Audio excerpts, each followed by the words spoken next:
Hey, welcome to Zebruh FPV, and I'm Zebruh, and I'm going to do a quick review on the Hellbender. So, you guys that follow JJ Roto Geek and Blackhawk, y'all know that they did something very special, and I've never had anybody do something like this for me, but, so, I'm in the military, I'm overseas, and I met JJ on YouTube, and we started talking a little bit, found out, hey, we're actually from the same town when we grew up.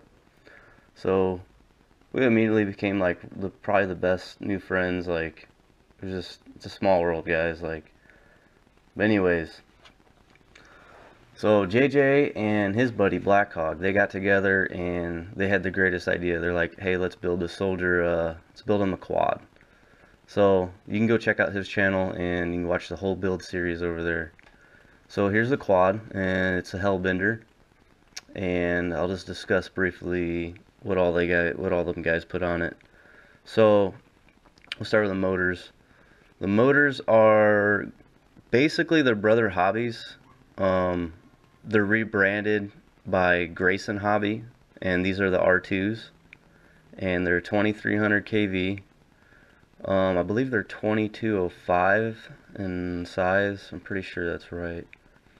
Racer Star props, 50/48s. They're pretty nice. They don't flex as much during flight, but for a crash, they definitely do bend, and you can bend them back, which is pretty good. I believe in being honest, and this is an honest review. So, as you can see, I've already chipped away some of the propellers. I actually crashed pretty hard. So this propeller right here came loose. It needs to be tightened back up and whatnot. Broke it. My GoPro in the middle of flight actually came off, and I didn't know this until after I came home and watched the video. So there's gonna be I'm gonna add the video in later. You're watching, and it's kind of funny because the camera's hanging down looking at the ground while I'm flying, and I don't know, I thought that was pretty neat. But anyways, so it's got the Brother Hobby R2 motors, Racer Star 30 amp ESCs. I think they're 30 amp. They might be 35s. DYS F4 flight controller, which is really good. Like, F3 is pretty much the standard when building. I typically use F3 omnibus flight controllers. They're reliable. They're very common in the hobby. But I have nothing to complain about this. The flight controller characteristics on this one is pretty good. I'm still like a beginner flyer, so I probably could never tell you the difference on how it would compare to an F3. But supposedly the F4 is a little bit better. The camera is a Foxier Monster,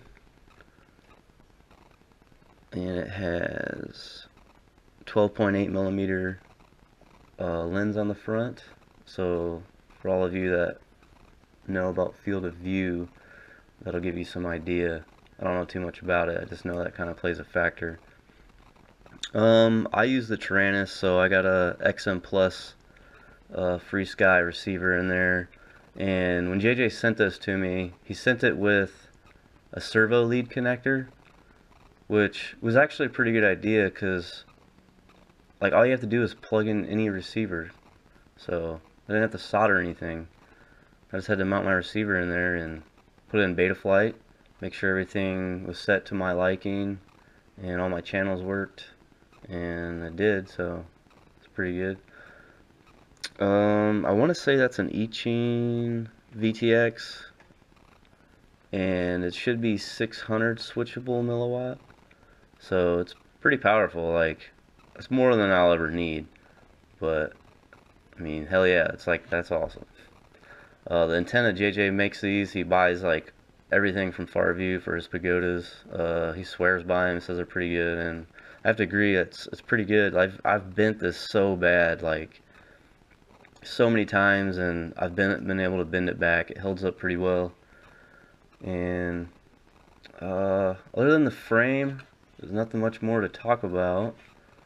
The frame is made by Ready Made RC, and they're a US based hobby store. I believe they're in Ohio, and the really great thing about this frame, and I wish there was more companies that did it, was it comes with a lifetime warranty. So if you're new in the hobby, you're going to be crashing. And this goes for guys that are really good too. If they had frames more that were like lifetime warranty and you can replace them, it'd be cool. But I don't see myself breaking this frame. I mean, I fly over grass and fields. I mean, maybe if I flew on concrete and hit really hard from high above, it'd probably break. But who knows? Maybe not. It's 4 millimeters thick, so it's pretty hefty. Like the top plate, I don't know the size dimension. I guess it's probably 1.5 mils, maybe 2. Probably not though. But yeah, it's awesome. This is really my first 5-inch. I got in the hobby about, I'd say, 5 years ago, and I watch a lot of YouTube, just like you guys. I'm nobody special. I'm not an expert. I don't know a whole lot, but I came a long ways. I started about 5 years ago. And what got me into it was when I discovered Flight Test channel, and man, if you don't know about Flight Test, you're living in a cave. You need to go check them out. But they've came a long way. I watched that YouTube channel, and those guys grow. They started in a garage and started making videos. Very helpful guys, and now they have their own building dedicated to their channel and what they do. Now they got a store. Yeah, so I've been around it for a while, but this is really my first like large size. I had a bigger frame, one of those. I wish I had it around here somewhere. But it was a 9-inch prop, like like 5 years ago, everybody was building their own. Like they were the bigger ones. These are the mini quads. This is I want to say it's a 210 or 220, maybe a 205. I can't remember what size it is. But either way, it's a 5-inch prop frame. I love it. Like, thanks JJ, thanks Blackhawk. Man, I tell you what, like you don't meet very many honest, like great people out there like that'll just go out of their way and do something for somebody. And I understand where they're coming from. Yeah, I'm in the military, but to me, I don't know, maybe it's different because I'm in the military and I've been in for about 11 years now, so I'm used to it and what I do, and I know people appreciate what I do. But I really appreciate what you did, JJ and Blackhawk. And I got them something too. And this video's been a long-awaited video. I've been wanting to do this for a while. I just didn't know really how to do it. I don't have any video editing software right now. I'm just recording, so I don't even know how that's going to turn out and how to add the flight footage in here. I'm not going to edit anything out. But yeah, it's awesome. This is cool. I mean, just thinking about like what they did is just crazy. But yeah, so he sent this out to my wife when I was still overseas. I was in Kuwait for 9 months in support of Spartan Shield, excuse me, that was, let me call it something else for you guys. It was Operation Inherent Resolve, and that's the ongoing battle between ISIS over there. So thankfully I didn't have to push up into Iraq or Syria, but what I did over there definitely supported those guys that went up north. So for JJ and Blackhawk, thank you for building this for me, and I really wanted to get you guys something more of, you know, like into the hobby. So what I got JJ was I got him a American flag, and it's not much, you know, but so that flag, the story of the flag that I got him, one of my buddies over there, he's in the military too, obviously, because we're all over there. He said, hey, I got a flag. I had it flown for my daughter's birthday. I was like, oh, that's cool. I was like, man, I bet I could get a flag flown for somebody too. And sure enough, so like one night I got an email after I had already asked JJ, and was there any significant dates in the month of October? Because it was the month of October when I emailed him. And he was like, yeah, my birthday's tomorrow.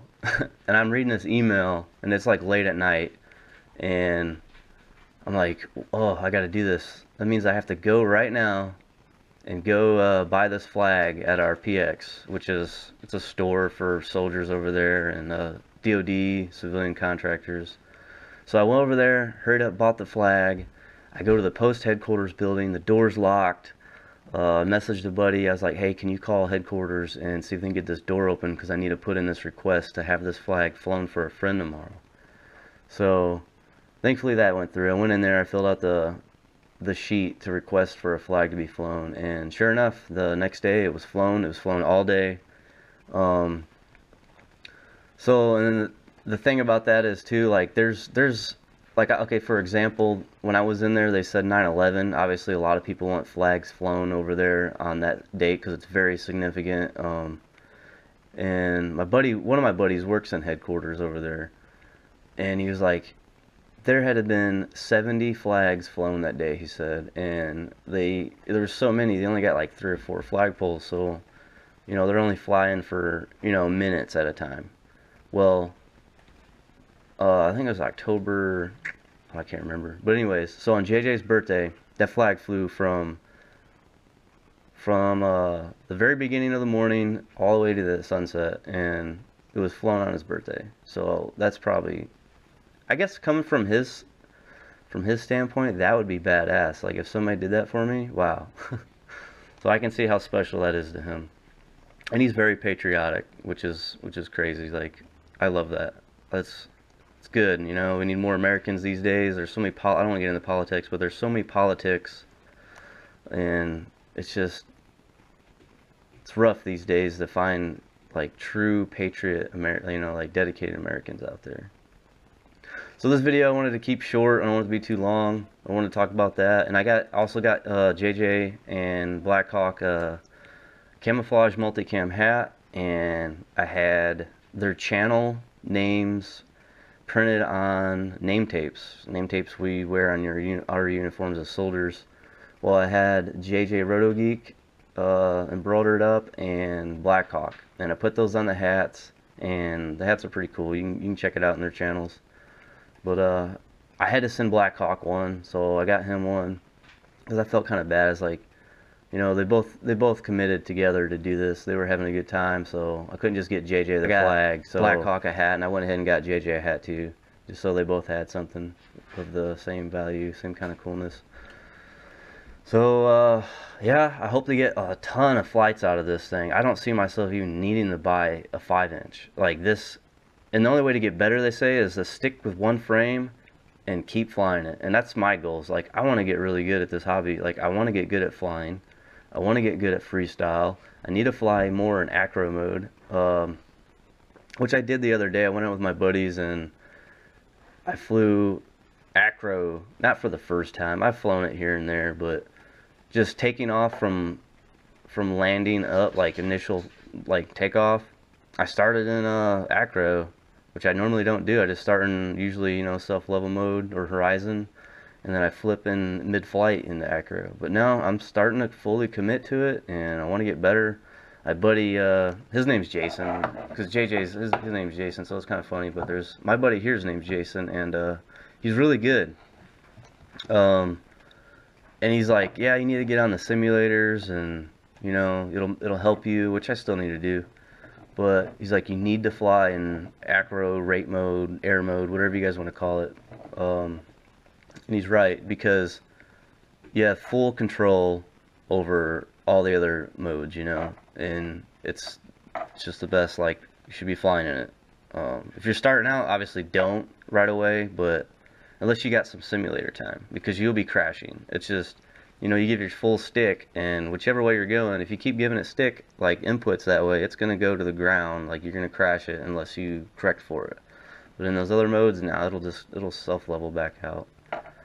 Yeah, I wanted to give an honest review. So obviously I got to replace their propellers, but JJ sent some extra ones, and I ordered some too. I have some clear ones. They're here. I might put those on, who knows. And yeah, it's been fun. So yesterday I spent 4.5 hours at the park with my buddy Jason. I want to say he goes by Copper J or Copper Jacket, and his buddy Walker. So we were there all day at the park flying and stuff. I had a lot of fun actually flying the fly egg that day too. For some reason, it just felt really locked in. Like I was doing line of, I'm not I'm terrible at line of sight, but I was doing great at line of sight flights with the Flag 130. It's all stock. I didn't do anything to it yet. I might put some different motors. Probably going to have to, because the original Flag motors are crap. Eventually they're going to explode or fall apart. They're just sealed. They overheat. But yeah, I just run 2S on it for now. So I was flying that. Did a bunch of flips. I don't have any footage. My DVR and my goggles is not working for some reason. I'll show you these goggles I got. These are the first pair of goggles that I got. And, well, I guess I was watching Flight Test and they did a review, and that's why I bought these ones. Good job, Flight Test. You got me sold on these. So these are good. The stock battery in them are crap. I pulled that battery out and I build my own 18650 batteries. So I just made an adapter in there in the top plate, and I put my Pro DVR, little $15 cheap DVR in there, and it was working. And I don't know what I'm doing wrong. I think it's honestly the SD card is not formatted properly. It's not recognizing it. That's why it's not recording. So I have to work on that still. But these goggles, the only thing, before I ever hacked them up or whatever I did, I'd say I'd recommend them. The only thing I don't like about them was originally there's a nose piece in here. It's a lot higher in plastic, and it will hit the bridge of your nose. I don't have a very big nose, but it's just something to be aware of. So I had to kind of Dremel some of this out, and after that it fits much better, definitely. But yeah, I don't know, I've tried on my buddy's Fat Sharks, and I don't think I'm a Fat Shark guy. Like, even though that's like the industry go-to standard for this hobby, and they're the high dollar, they're like the Apple of goggles, you know, so I don't think I could see myself buying them. If anything, if I was going to buy something that profile, I'd probably get the Amway Commanders, or JJ referred me to some older ones that do just as good, and I can't remember which model number they are, but they're the Boss Cams, and you can get them for like 180 bucks on AliExpress. So I may get those, I don't know, but I don't have a problem with box goggles. Like, I love these things. It's just like, it's a big picture in there, you know. It feels like you're sitting like 3 or 4 rows back in the middle of a movie theater, and it's just easy to read. And the comfort, they fit much better than now that I've cut the nose out. Yeah, I'll fix on the DVR and hopefully get some more footage up. But yeah, so I built some of these, and these are just 18650 batteries. So I ordered a bunch of 2S balance leads, some 2.1 by 5.5 millimeter barrel jacks. So that's the proper size you need. Don't go with the 5, I think. Anyways, you need 2.1 by 5.5 millimeter if you're to order these, and you get them like a pack for like 10 bucks. So I build those, and it's just something to do. I love soldering. I don't know why, but I need something to solder. So if I had more stuff to solder, I'd be soldering it. But I have a bunch of these, and I think I'm gonna make some more. So yeah, like buddy Jason, he gave me some of his little pigtails he bought and balance leads. So I'm gonna build him some, because his Fat Shark batteries, they suck. They die too fast. And he records a lot with his built-in DVR, and which I need to get the footage from him. I think he's got some of me flying, so need to get some of that from him. Oh, what else? Something. Oh, let's talk about these. So these right here, believe it or not, I got free from Banggood. And believe it or not, these are in the color white because of me. Yeah, so there was, on RC groups, there was product suggestions, and one of the representatives from Banggood was on there, and I was like, you know, you guys need to make your products more appealing, like, and you need to make them in white. Like, it took Fat Shark years to figure out and listen to their customers that they wanted goggles that were white. So for the longest, Fat Shark goggles used to be all black, and the main issue with that is not just like the color, but in the sun, you need more light. You need light reflection, because these will get hot, and you don't, with electronics, you don't want them to get hot, because then they burn up and then they're no good.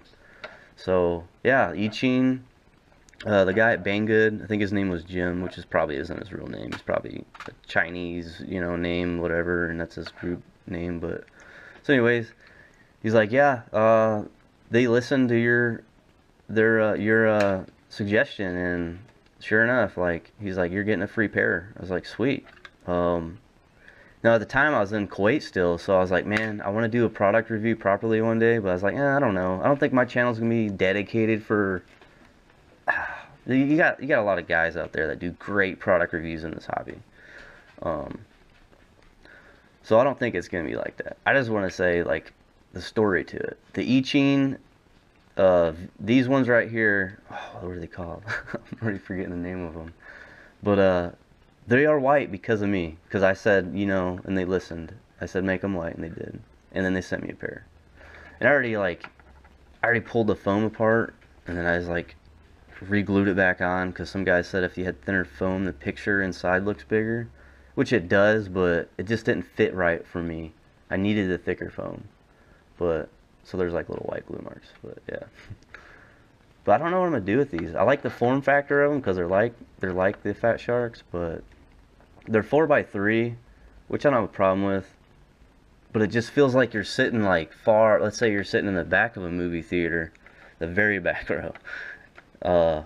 That's how the image looks. It's really hard to, like.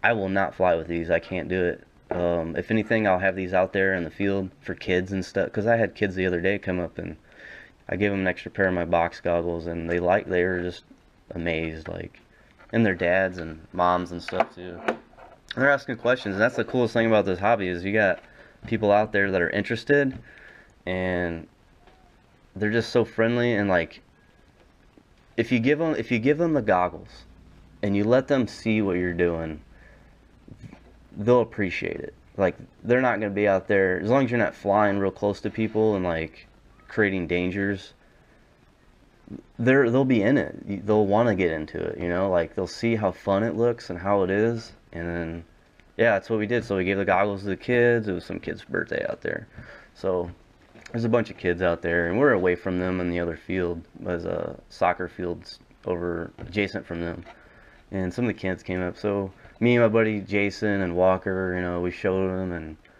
they're like, so that's pretty cool. And like, yeah. And then we talked to the dad, and he's like, so how much are one of those? You know, because that's so intimidating. You look at this stuff, and you're like, man, I bet that's, well, yeah, 5 years ago it was expensive, but now it's not very expensive. So, but so we point them in the right directions. Like, yeah, check out, you know, these couple websites like Banggood or GearBest, and on average, we said, you know, for something smaller, you're probably gonna spend 120 bucks for a ready to fly, about 110 for a radio like the Taranis X7, which is really good. That's what I like. And, you know, 40 to, I'd say 80 bucks for a pair of box goggles. The I-Ching ones, the like, I think they're 007 maybe model, I can't remember. They're one of the most popular ones. They start at, I think the price starts about like 35, 40. But yeah, so you just point them in the right direction, you know, tell them, give some price points, like if they want to get into it. Overall, I'd say 300 bucks maybe, because they got to buy the charger, they got to buy, you know, a few batteries. So if you want to be realistic, it's going to cost anybody about 300 bucks to get into it, but it's totally worth it. And I'd recommend starting off with a fly egg. I've played around with a bunch of different frames, and these ones are awesome, but I wouldn't start off with something like this. I would start off with a fly egg. It's durable, the frames are cheap, and when you start smaller, you get smaller batteries. Smaller batteries, you're smaller price, so you're not going to pay as much. These batteries for these bigger ones, you're going to have to spend at least probably 20 bucks a battery. You know, and you're going to want about 5 batteries, if not more, while you're out there. Or have a capability to charge while you're out there. I brought the wife's Jeep out there, so in the Jeep, she's got 2015 like Sahara, and it's got a 110 outlet. So I brought my charger out there, and we were out there for like 4.5 hours. I kid you not. Like, we left at noon, and it was almost 5 p.m. when I came back. So we had a lot of fun. It was a blast, and it was really my first time flying with anyone else being back in the States. Because over there in Kuwait, I was kind of pop flying my stuff, but I was like, technically I couldn't fly on base because of the airspace. You know, it's a military base. It's treated just like an airport. You're not supposed to be flying above whatever. and this hobby's so new still, and the military is not used to it, so there's regulations that are there, and they're not very friendly to the hobby right now. So I couldn't fly. I had to fly indoors with, like, I was using a tiny whip sometimes in my tent, just to get like the fixation of flying with FPV. And I brought my little one. I built this one, and this is, the frame is by Flex RC, and this is my first micro in my first build. I never bought a micro ready to fly. I actually just went ahead, committed, and I was like, I'm gonna buy everything individually. This is the Flex RC Ascent frame, and when he released this, he originally designed it to be 93 millimeters, which was I guess a manufacturer issue on his end that he didn't realize. But the propellers, these are the gym fans, they would actually clip each other themselves. Not the frame necessarily, but the clearance just didn't have enough clearance, so you have to clip them with you know, like fingernail clippers. But yeah, so it's the 93, and he's already got a 95. I think it's a 95 millimeter, 94, to cover that issue. But I mean, he's a great company too. You should. His name's Dimitri. I hit him up sometimes on Facebook, and he posts on there, and I comment back. I'm like, yeah, the Ascent, man, I still fly. I love it. But anyway, so I put when these motors just came out about 6 or 7 months ago. These are the 1106s, and I want to say they're 6,000 kV. Pretty sure they are. They're really, these motors shine on 3S. I tried 3S because I didn't have any out there, and they didn't get hot. I don't think they got warm. But this thing rips, man. Oh, it's fast, super fast. I need new props on it because these ones are flexing so hard. But and these are the original propellers I've had on there since I built it. So I've had this one for like four months now. But the coolest thing about the size of this one on the market is, if you look at that, that's a run cam micro in there. So you're getting a CCD camera in here, and CCD over the other ones is by far, it does great with light transition. So you're not gonna have, like, I don't know, you're just gonna have a better experience with it. And I bought the Ichine VTX03, so it's, I can't remember the milliwatt. I know it goes up to 200. I usually just run it on 200. But I got a 20 amp 4-in-1 ESC. It's a DYS, and I got the Omnibus F3 flight controller in there. XM Plus receiver for FreeSky. That's what I fly with. And then all my batteries. I have like 4 of these. I need to get more. And 2S is good. These are the Tattoo Gen Aces. I think they're 70C. I covered up with Velcro, you can't see it. Anyways, those are great batteries. Tattoo, they're Gen's Ace batteries. They are amazing batteries. I run them in my RC car too. But anyways, so I'd go with those. Definitely good company. Yeah, so I can't wait to try different props on here. I think those new Hulkies would be a great prop to try for 3S on here. I'm gonna have to do that. Something else that's kind of, I don't know. This isn't originally, this isn't silicone wire, so I want to change this out. I definitely want to put my buzzer somewhere inside the canopy, probably behind the camera. But the buzzer just kind of sticking out here by the battery connector. But yeah, this thing's cool. This is my micro, so I got my micro. I got the 5-inch, which is the Hellbender, and then I have, I wish I'd known about this one, like, before, I don't know, whatever, but I kind of wish I knew about this FlyEgg 130 before the Ascent, because I probably would have went a different route. I probably would have got this first, or the 100 size version of this one, and just got the frame, and then put Emax, put those motors on here, because I think it would just be a great build, like, combination. And JJ did a thing where he calls it the Fastbacks, or Fastback, and you don't have to do any modification, but you can put the RunCam micro in here, which is cool as hell. Like, I didn't even know they could do that. I see the first videos of Surface that I discovered trying to figure out how was, a guy was, you know, he's cutting it up a little bit. I didn't want to cut into it. I don't know. It's too much work. I didn't want to do it at the time. But he does the Fastback. Go check out his video. And you don't have to do anything other than just widen it out and kind of bend it a little bit. But it fits a run camp micro in there, so that's great. But yeah, I'm definitely going with different motors. I've already broke the part of the prop guard on there. I don't even know why I'm flying with those. I think the only reason why I fly with these prop guards is because I know these motors are... I broke the other one too. Wow, I didn't realize that. Because I know these motors are crap. I mean, they're completely sealed. They fall apart. Like, you can feel there's so much play in these. And my buddy Jason's got the same thing. He's got a Flag 130. And his motors, in mid-flight, they just fly apart. It's funny. So he's ordered new motors for his. I think he's got Racer Stars on the way. But I may either swap these motors out. Oh, I almost dropped my goggles. Off the Ascent, or I might keep this the way it is and just order another set of Emax motors or Racer Stars. I haven't tried Racer Stars out, so I might go that way. I don't know. But yeah, the Flag 130, it's a blast. Like, it's pretty cool. What else can I talk about? This video is supposed to be just about the Hellbender, but I don't know. My channel's lagging.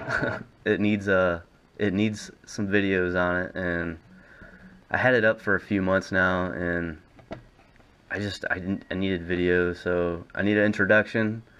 Now you know a little bit about me, the backstory. The Zebruh theme.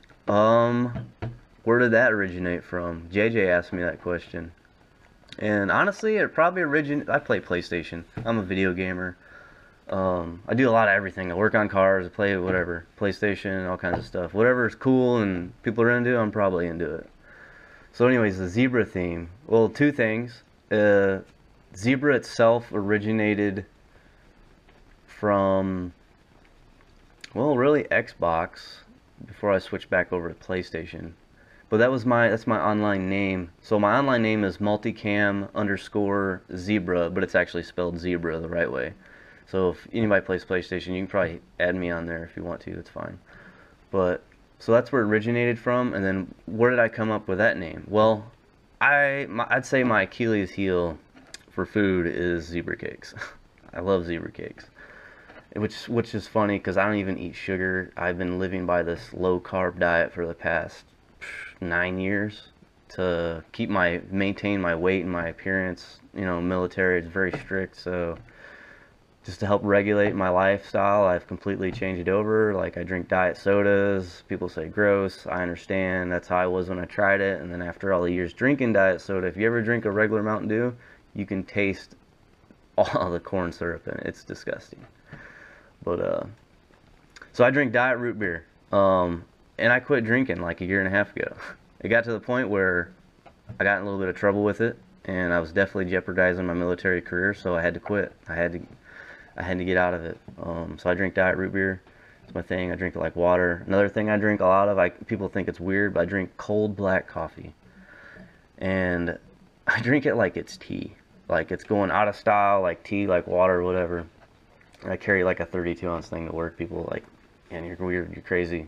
I was like, whatever, dude. I love coffee. I love my root beer. Whatever. So yeah, Zebruh. That's where it came from. Just so happens to be, my wife found this painting, and a very large painting, and it's also in the garage, but of zebras that was just at a yard sale, so she picked those up pretty cheap.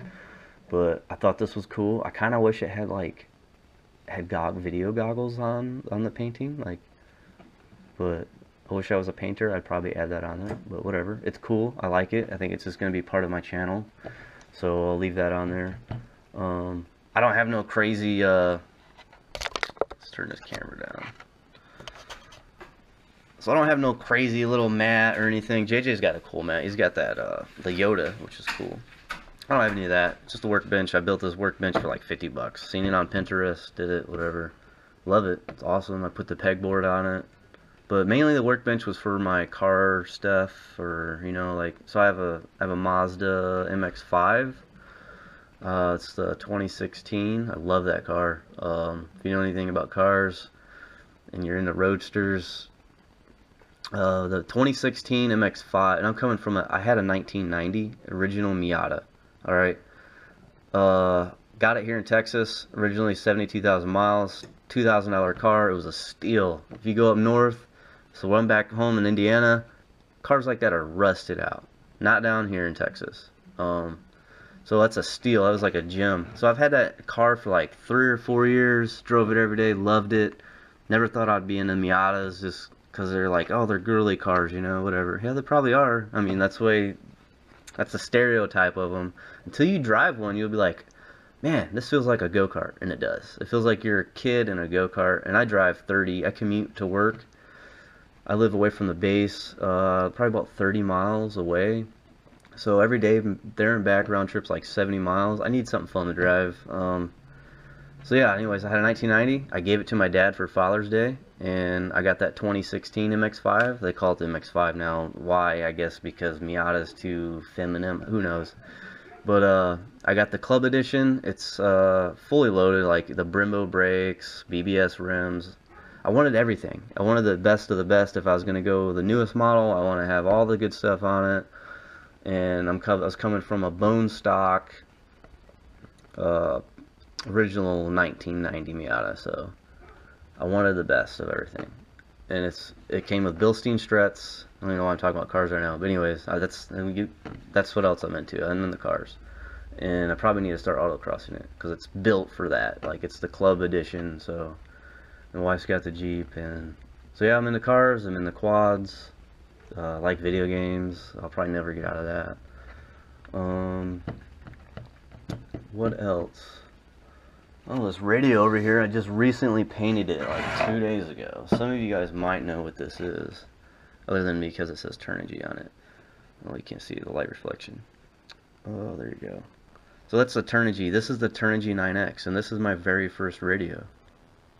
And the reason why I got this radio is because, oh, guess who was popular on YouTube back then? Flight Test. Flight Test is very popular. A lot of their stuff was Hobbyking. And this was a very popular radio to get for the money back then, about 4 or 5 years ago. So I got the Turnigy 9X, and I just painted it. I think it needed like a facelift, so.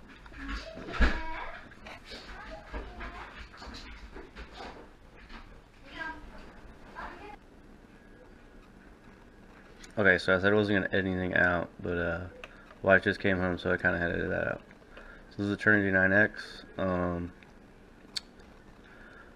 only thing I didn't like about it is it doesn't come with OpenTX, and OpenTX today is a very friendly user interface. If you started out with this radio, you could definitely see that there's a big difference in upgrading. This one's set for mainly model airplanes, helicopters.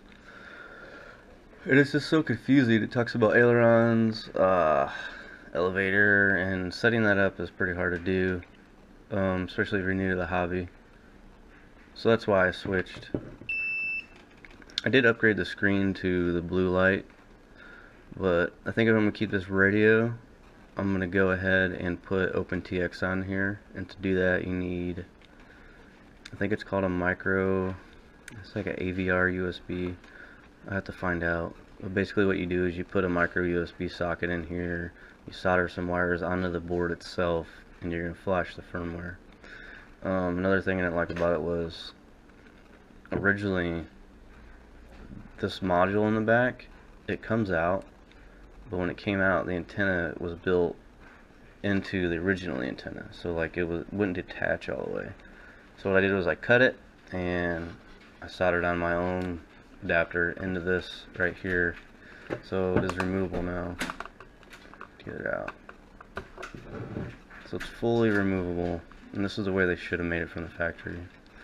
So I have this one. I also have a DSM-2 DSM-X Spectrum module, which I don't have any receivers for, but I thought about just getting that just in case I wanted to fly on a different style, whatever is available on sale. Some things get sold ready to fly with DSM receivers in them. So I have this radio. Not much to talk about it other than it was so confusing when I first got it, like not knowing anything about a transmitter, and there's like so many switches on here, which could be a good thing and a bad thing. Good thing is the capability of this radio for 40 bucks at the time when I bought it. Now I think they're like 60 or 80 bucks. So still a good radio, but you gotta definitely need to upgrade it. So I bought the FreeSky X7. Welcome to OpenTX. And it talks to you, which is... Switch warning. Turn the switch on. Engine disabled. Angle mode. Failsafe off. So this one's pretty easy to use. You go in the menu, and I can't remember how many models you can put in here. It's a lot though. But so I have all my models in here. It runs OpenTX, and so the Ascent is my micro. Put Hubson in here just in case I buy. I forgot what module it's called. They make a module where it talks to like off-the-shelf style receivers, like the Hubson X4. Freerider, that's a simulator. Flag 130. Got the Hellbender. Turnigy. I was just playing around with the Turnigy module in the back just to see if it would work, and it does, which is cool. It's got headphone jacks. If you want to use a headphone, I don't know, I'm not into it. I guess if you're doing like long range and you needed like audio telemetry while you're flying, that'd be pretty handy. Or you can put music on here. So you can go into the audio files. I think you hold menu. Maybe it's page. Oops. Oh, that's not it. Alright, page. We'll go down into sounds. What's funny is it came with this one sound file.